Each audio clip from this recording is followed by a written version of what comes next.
Hi, Kelly. Hi Lee, how you going? Hey, thanks. How are you? Yeah, good to see you. Yeah, you too. Yeah.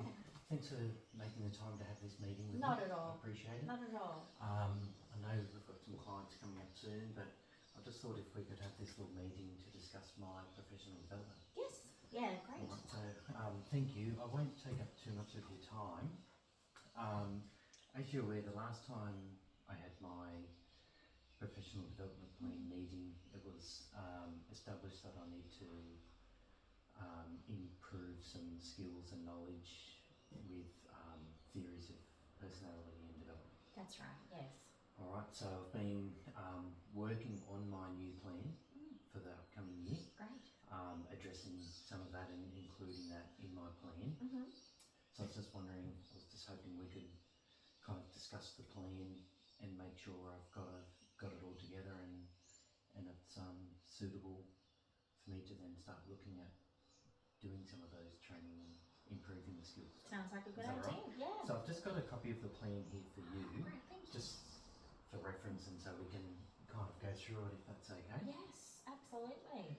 Excellent, thank you. So like I said, I've been working on the plan and as it was identified before, I'd like to improve some skills and do some training Yeah.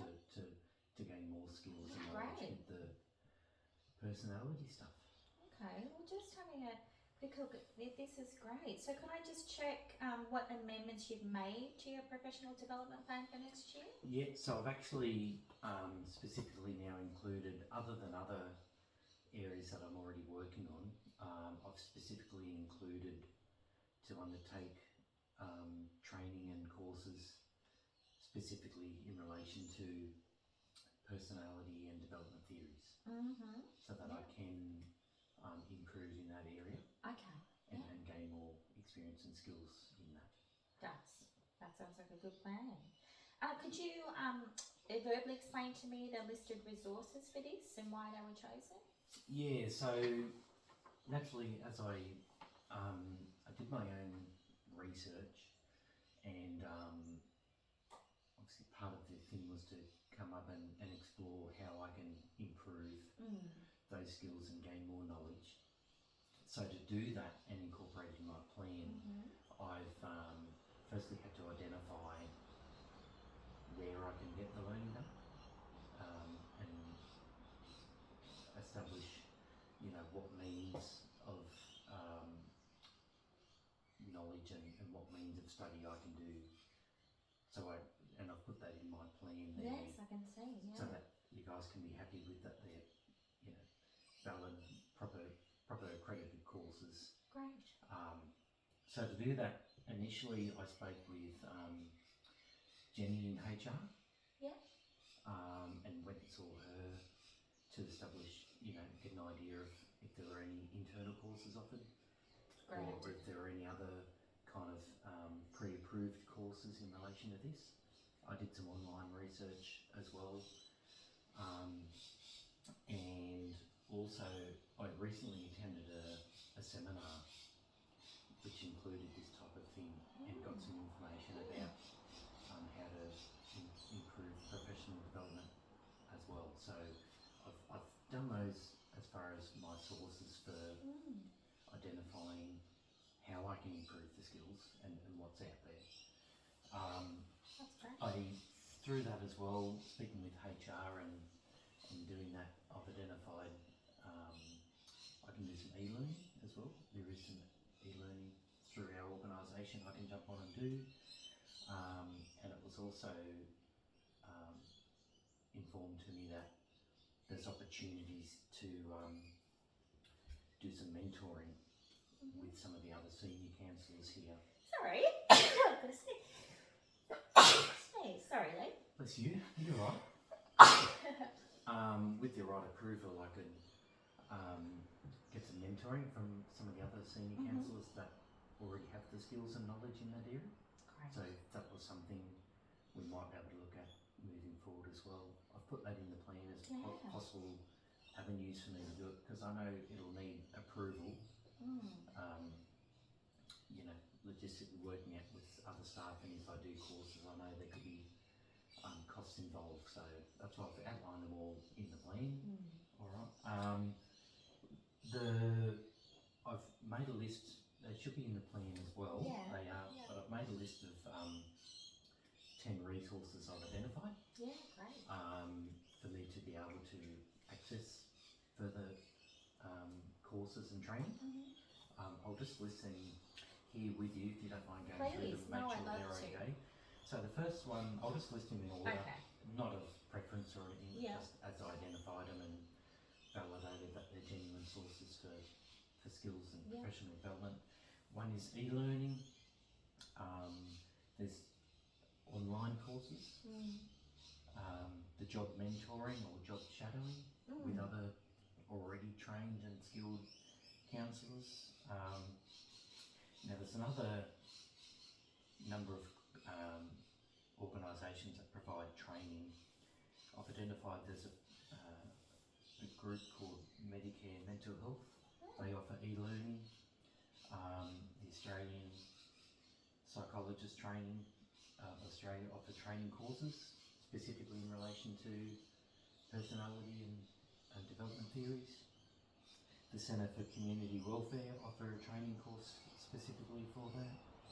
The Australian Counsellors Association and the PACFA also offer training courses in relation to this, and so do the University of Queensland and Adelaide. Some So really that's good 10. sources you've listed there, Lee. Yeah, so there's a range there, ranging from e-learning right through to actual qualified courses. Great. So there's those 10 there that I've identified, which Awesome. we might be able to look at as we move forward. So as you do this, how might you integrate and incorporate this gaining knowledge into your practice? Okay, there's a couple of ways of doing that. The first way I thought about doing is, once I've gained the knowledge and skills, obviously through that training I'll identify more information and experience in how to incorporate it. But initially with my research, I think if I plan my client sessions prior to doing them, I can naturally incorporate a way of introducing that depending on what the client issues are.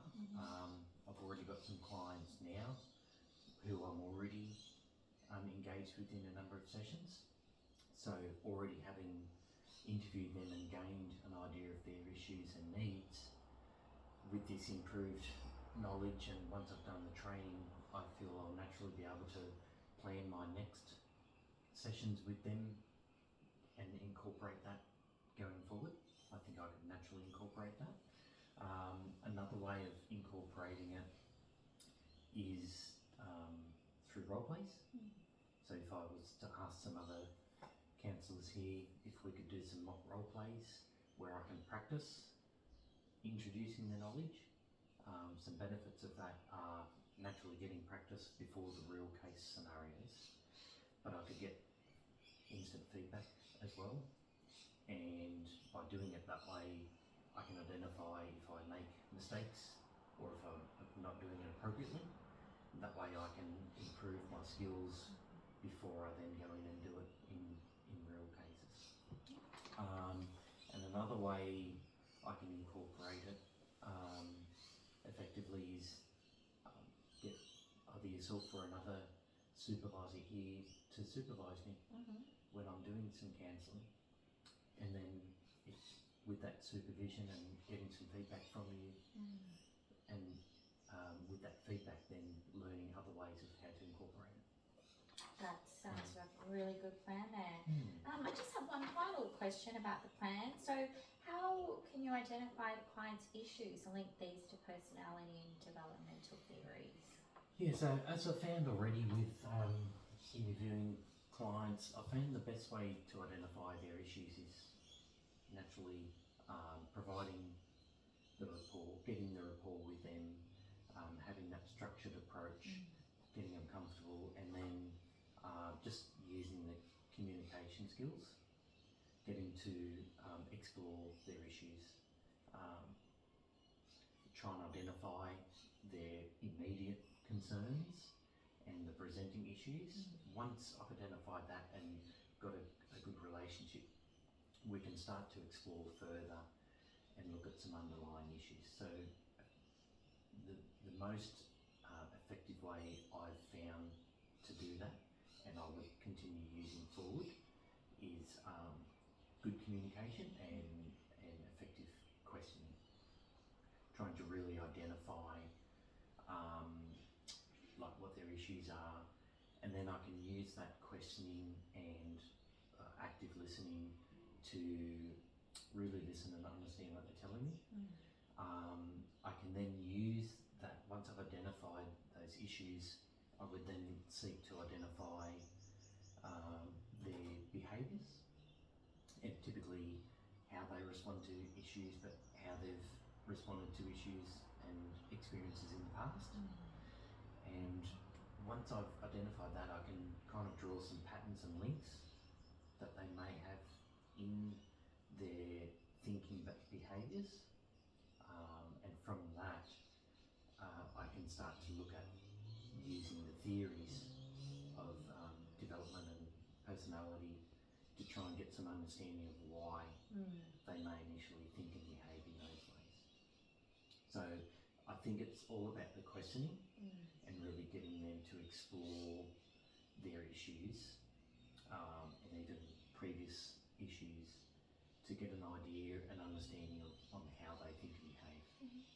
And then once I've identified that, I can start to draw on some of the theories to get a better understanding of why they think and behave like that. It will also help me to understand like what their interests are, what their personality is like. Once I establish that, once I get a better understanding of, you know, their interests and needs and desires, I can use those theories to try and develop and understand how they might be better helped when I look at choosing therapies. You know, I think some might be better suited than others depending on what their interests are and what they may not like as well. Another way of identifying issues as well is to try and speak with the client's families and even carers. They offer a good insight on their personality, particularly if they know them best, and particularly if they still live with the people. They would be able to give me a good insight as to, you know, what they like, what they don't like. If they come in really stressed or upset, they might be able to give me an insight on, you know, what may cause that, but on the other side of that, what may actually help ease and soothe them in those times. So that's another good avenue of identifying their issues and ways to help them, also speaking with the families. You've covered a lot there, Lee. That sounds, look, I think thanks for coming to see me. I think it all sounds like a really good plan. Yeah, well, thank you for the time. Not at all. Anytime. Yeah, I'll submit that plan through properly, and then look forward to getting approval and discussing which particular courses may be more suitable. Yes. And I'll work on that this year, and hopefully next time we meet next year, I would have already done the courses and gained those skills. That sounds really great. Good on you, Lee. Keep All up the good Thanks work. for going through that with me, No Kelly. worries. Appreciate it. All good. Ta.